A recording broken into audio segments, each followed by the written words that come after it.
الرحمن الرحیم۔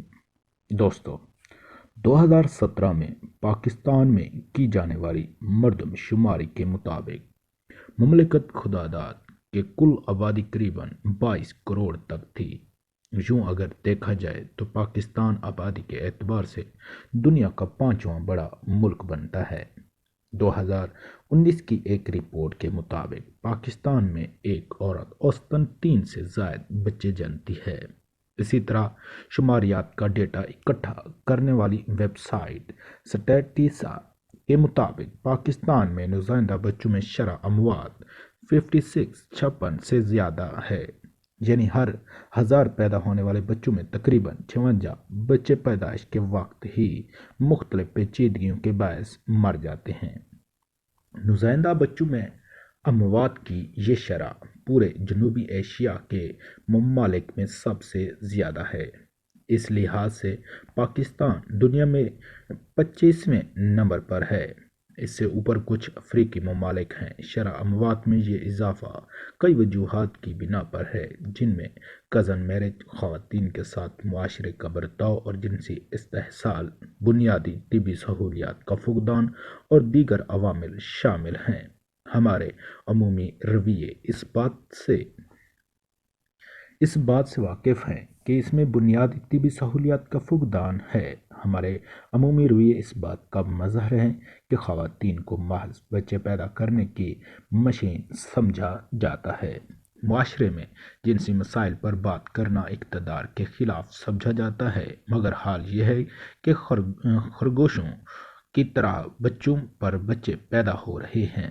جیسے یہ جنسی عمل سے نہیں بلکہ ہوا میں منتر پڑھنے سے آ رہے ہیں۔ سونے پر سہاگا کے ہر گلی محلے کی دیواروں پر جنسی امراض کے پوسٹر آتے جاتے معاشرے کو مردوں کا منہ چڑھاتے ہیں۔ اس سے ہوتا یہ ہے کہ مرد حضرات لا علمی میں جنسی احساس کے کمتری کا شکار ہو جاتے ہیں۔ کوئی پوچھنے والا نہیں۔ حکیموں، عطائیوں، جیلی عاملوں کی چاندی لگی ہوئی ہے۔ غریب اور کم تعلیم یافتہ عوام حکیموں کے معجون، عطائیوں کی دوائیوں کھا کھا کر نفسیاتی مریض بن چکے ہیں۔ ایسے غیر سائنسی علاج اس قوم نے جنسی مسائل کے حل کے لیے ڈھونڈے ہوئے ہیں کہ عقل دنگ رہ جاتی ہے۔ ان میں ایک سانڈے کا تیل ہے۔ سوڈا دراصل صحرائی چھپکلی کی ایک قسم ہے جو پاکستان کے گرم صحرائی علاقوں میں پایا جاتا ہے۔ یہ ہے زرر سی مخلوق صحرا میں سبزہ کھاتے اور شکاری پرندوں اور درندوں سے خود کو بچاتا ہے، مگر میرے ہم وطنوں نے انہیں بچا کر ان کی نظر اس کی چربی پر ہے۔ چربی اگر انسانوں کے دماغ پر چڑھی ہو تو انہیں جانوروں کی چربی میں بھی جنسی مسائل کے حل نظر آنا شروع ہو جاتے ہیں۔ یہی حال ہمارے ہاں بھی ہے۔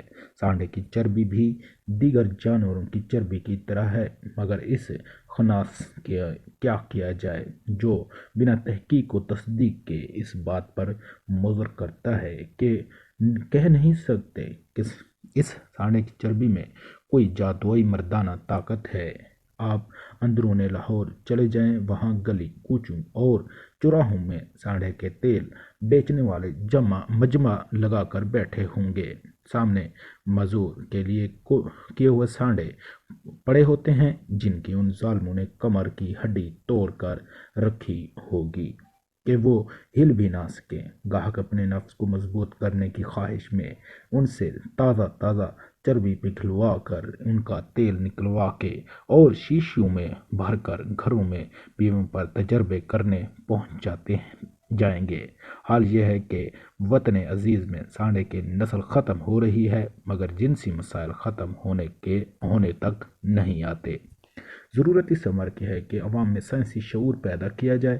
انہیں بتایا جائے کہ سانڈے کا تیل کوئی جادوئی تیل نہیں اور جنسی مسائل کے حل کی جدید سائنسی اور نفسیاتی طریقہ علاج سے ہی ممکن ہے۔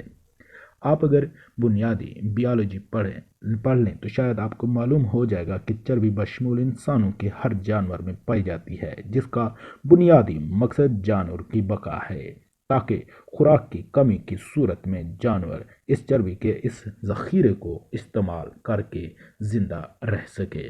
معاشرے میں اس طرح کی غلط فہمیوں اور مسائل کے حل کا واحد راستہ سائنس کی جدید تعلیم ہے، تاکہ کوئی اس جیسا تیل لگا کر اپنی عقل نہ کھسکا سکے۔ فی زمانہ بہتر معاشرے کی بنیاد سائنسی علوم سے ہی واقع ہے۔ اللہ حافظ۔